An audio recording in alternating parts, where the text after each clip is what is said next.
Hello, welcome to Objections with Stan Willis. I'm here this week with PJ Miangos from Louis' Diner in Hilliard. Mike's taking a week off. I don't know why. He's just freaking lazy, I think. But anyway, Mike's off. So, PJ, how you doing today? Good, Stan. How are you? Doing great. So, tell us. So, your family business, your family owns Louis there in Hilliard. Yeah. Tell us about Louis. Well, it's a Cuban, Tex-Mex, American restaurant. We didn't really know what we were doing when we first opened, so we're just like, let's just throw a bunch of food together. It was actually more my uncle. He just knew how to cook some Cuban dishes. He knows how to cook Mexican, obviously, but he threw in pastas, burgers, chicken tenders, wings in the past, and then like a jambalaya, salmon. Like all of a sudden he goes like to one side of the spectrum, but he also included some better things. And so yeah, it's just a little mix of everything. But yeah, been here 13, going on 14 years. Okay. And yeah, it's been good. I mean, the food's good. I know you like it. The food's great. I come here all the time. This is a great place to eat. Probably like at least 4 times a week? 2 or 3 at least. Yeah, 4. 2 or 3. 4 if I can get a ride. Yeah. 4 if I can get a ride. Yeah. So we had COVID. How'd you guys get through COVID? I mean, I know that was tough. So tell me about that. Well, COVID. Let me remember. I mean, we closed for like a week, I think, just to see, because we were all watching the news. Like it was something like weird and scary. So we started watching and then started listening. And now it wasn't that serious. Right. It wasn't that serious at all. No, but we closed for a week and then reopened, carryouts. And yeah, that kept us alive, thankfully.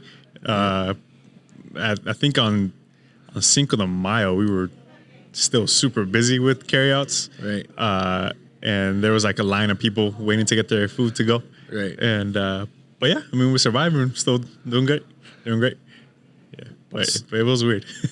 So the economy now, I mean, like, as you know, food prices are going off the scale. Yeah. I mean, they say that the rate of inflation right now is it 9%? Is that what I saw, Nate? 9%? Does that sound right from the CPI? So if it's 9%, I don't know if you know about this. There's a John Williams has a site called Shadow Stats, and John Williams says that if we projected inflation the same way we did in the 80s, it would be somewhere around 20-some%. Oh, geez. Okay. So, and I think that's mostly driven right now by food and fuel. So how's that affecting your business right now? Yeah, what's that doing to you? In the past, this past year, I think we had to raise our prices, I think twice, maybe, just as a year. Because, they raised all the distributing companies raised the price on us, so can't have no choice, Yeah, you can't have no choice. You still have to be able to make a living. It's a restaurant. Got to make money. Have you seen kind of a downturn from people coming in? No, not at all. Not at all, really. Not at all, because it's because the food's so freaking good here. Nobody can stay away.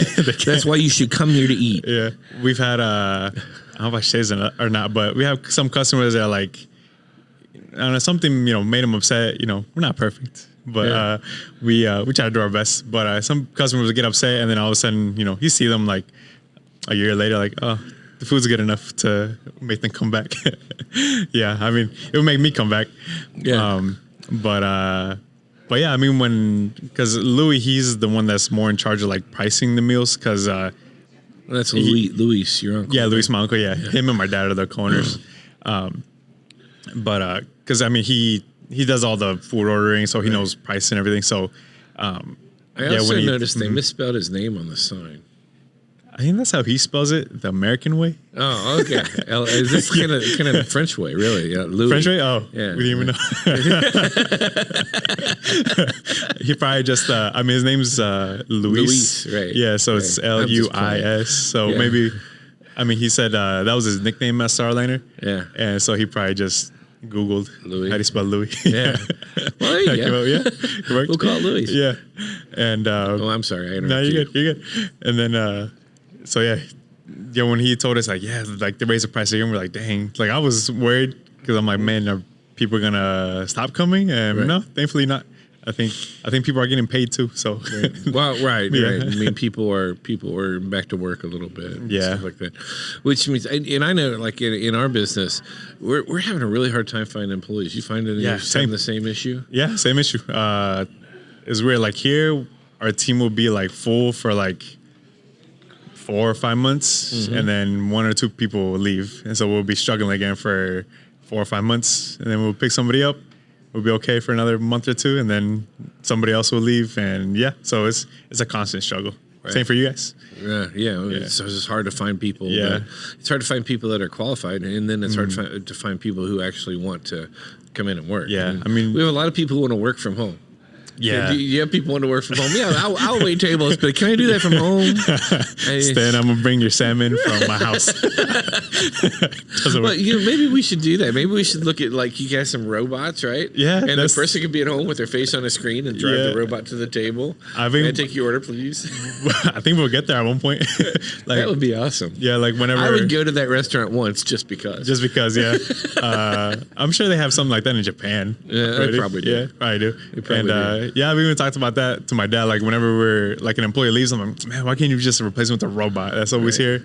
And yes, I know how to drive remote control cars, so should be good. So there you go. But I was saying like, I mean, it's not just us. I mean, there's so many now hiring posters up, so it's everywhere. Right. No, no. So there've been, and I don't know if you're following the stories or anything, but there have been a rash of fires at food production places across the United States. For like insurance. I don't know. It's the weirdest thing, but they're like Yeah. all over the U.S. There was one last week at a meat packing facility in California and stuff. So. And with the drought and everything, what do you think that do you foresee as you look into the future? Do you think that food prices are going to go up or down, or what do you think? Damn, I don't know. I mean, just the way the history is, everything just always goes up. So say yeah. Hopefully not, but I mean, I think everything just goes up in proportion. So yeah. So I think yeah. So are you happy with the Biden administration's response to all this stuff, or I don't know, mixed feelings, but mostly no, I don't think so. But I mean, it's not really affecting me and my family as much. You know, we wake up and go to work every day, do our Right. thing, make our money, spend our money. Right. So it's not like direct. I think it's not directly affecting me. right? Maybe I'm just not knowledgeable enough to see how it is or not. But you know, we're doing good. But I can see, you know, with the other part, I can like whenever I'm online or watching something, I'll see some of the things that people aren't happy about. I'm like, oh yeah, I understand them. So yeah, I think more no, but Right. yeah. Right. I think that what's kind of happening is it's interesting, but the average salary in the U.S. right now is just over $30,000. It's like $32,000 a Okay. year, which means that we've got a lot of jobs that don't pay a lot of money. Yeah. And so, when you look at that, double poverty right now is $30,000 a year. So that means that the average person in the U.S. is living at basically subsistence level. Yeah. And I think that probably these inflationary things are hurting those people more. Yeah. People who are at that double poverty number. Yeah. Probably Yeah. more. I mean, people who are making more money than that are. I mean, you're feeling it, right? You go to the grocery store and you're like, ah, crap. Yeah.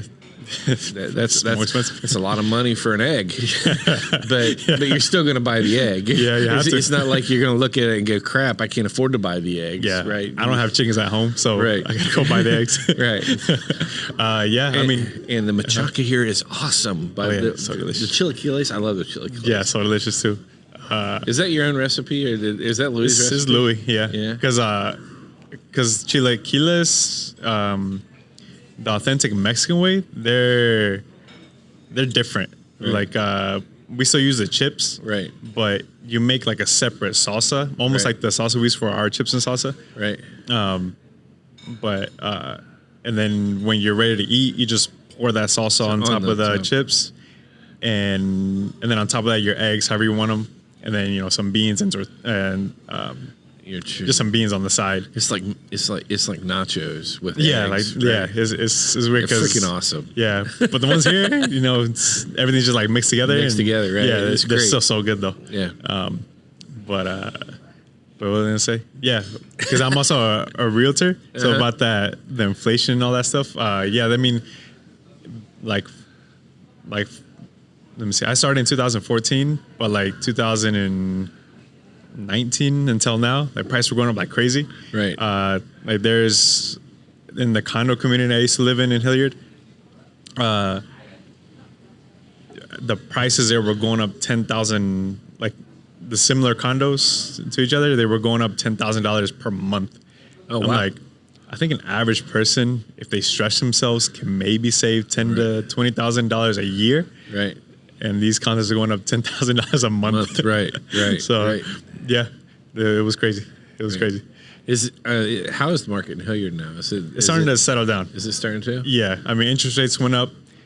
They were, average like 3 to 4%, but now they're up like around 6%, and so that's calming the market down a little bit.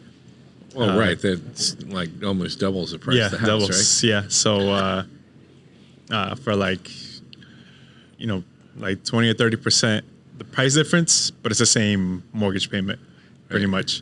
But yeah, so the market's starting to come back down to normal, thankfully. Yeah, Okay. You're able to negotiate a little more. Don't have to throw all your cash into the house. So, yeah. Well, I mean, it was. I know when we sold our house, it was crazy. It just the market was crazy. We sold our house in 12 hours. Had four offers that were well above our asking price. That was was crazy. It's crazy. It's nice for you guys though. It was. I mean, but we bought in that market too. Yeah, true. True. Yeah. That's kind of a I'm not a real estate guy, so probably not qualified to speak to this. If Mike were here, he would be qualified because Mike is qualified to do literally anything. Yeah, like literally anything. He's amazing. But my 2 minutes of meeting him, I'm like, this guy's it. Yeah. But one of the things that I've always kind of thought is it doesn't really matter if it's a seller's market or a buyer's market if you're buying and selling. Yeah, that's the thing. If you're selling and leaving and it's a seller's market, yahoo. Yeah, like it's great if you can like sell your house, and then when it's a seller's market, sell your house, just live on the street until the market comes down, and then buy a house. Live on the street. That's the only way to do it. I don't know about living on the street. It sounds uncomfortable to me. Just a little bit. I think maybe in Nate's van. Nate, would you let me live in your van if I sell my house? It's pretty nice. You won't let me live in your van? Oh my gosh. You probably had so much of this equipment in there anyways. Yeah. That's funny. So so which do you prefer? Do you prefer being at the restaurant or do you prefer being out selling real estate? I like both. Oh, yeah? Yeah, because I mean here, we've been here, like I said, 13 going on 14 years. All of our customers that start off with customers, a bunch of them are really good friends now. Like you, Kelly, your kids. I feel like your dad and I have become good friends, but he still doesn't invite me to motorcycle ride with him. And the fact that I don't have a motorcycle is irrelevant in that. You should just strap you on the back, right? No, that would be comfortable, right? Hanging onto the back. Come on, honey. Yeah. Yeah. Oh man, I can't. Just imagine both of you guys right now. It's like, dang, his passengers are both pretty big. Full-hearted. You have to get a bigger motorcycle. Yeah. That's terrible. And then, you guys can go on there, and then if my mom wants to join, he'd have to get like one of those sidecar things. With a sidecar for my mom Amanda with a sidecar. I suggested that to him, though, and he wasn't really thrilled with that idea. But, makes a motorcycle too. Yeah, a little bit. That's funny. But you guys been golfing though, right? We have. We played golf this year once. You guys didn't invite me that day. Well, right. Your dad said don't invite PJ. Okay, that's okay, I guess. Listen to Dad then. So any final thoughts about like where things are going right now? I mean, you know, the economy. Sometimes you look at it, everything looks kind of bleak. So what do you think? What do you see for the restaurant industry in Hilliard, Ohio? Well, I mean, both for restaurant and real estate. I mean, I got hit like with reality when the interest rates went up, because I thought the low interest rates were going to continue for another. I was guessing like another 5 to 10 years. Right. And he's talking going all the way up to 6% with a base rate, which would probably put mortgage interest up in the double digits. Yeah. And I thought that's what was going to happen. But then within like, I don't know, 5-6 months, interest rates went up and just completely flipped my theory. Right. And I try to like, it's weird because I mean, I try to like kind of keep up on the market. And I'll watch, I'll read articles, watch YouTube about people that know about the market and more than me. But it's always like 50-50. I always hear some guy saying, oh, it's going to crash. And then the other 50% is, oh, it's going to keep going. So I don't know. So, but like I said, just the way history's been going, it's going to keep rising little by little. I think less now than before. But I mean, Columbus is still a small city compared to, Chicago and, other similar cities. So I think it's just going to end up being the next big metropolitan city in the Midwest. So if it's going to be that, everything's just going to be expensive. It's going to just be expensive. Yeah. But there you have it. Prices are going up. This has been Objections with Stan Willis. I think. And this is PJ Miangas. Yeah. Thanks, man. Eat at Louis. Thanks. Yeah, it was good.